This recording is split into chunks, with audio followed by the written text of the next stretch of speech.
আজকে ধনতেরাসের দিন আমি আমার বাড়ির মা লক্ষ্মীকে সুন্দর করে নিজের হাতে সাজিয়ে দেব।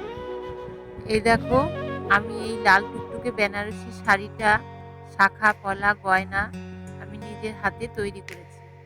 এইগুলো সমস্ত আমার মা লক্ষ্মীকে পরিয়ে সুন্দর করে সাজাবো। এখন আমি মা লক্ষ্মীকে স্নান করাবো। মাকে স্নান করিয়ে দিচ্ছি পঞ্চামৃত দিয়ে। এই যে শাড়ি, বেনারসি শাড়ি, এই শাড়িটা এবার পরিয়ে দেব। এই সমস্ত গয়নাগুলো পরিয়ে দিচ্ছি।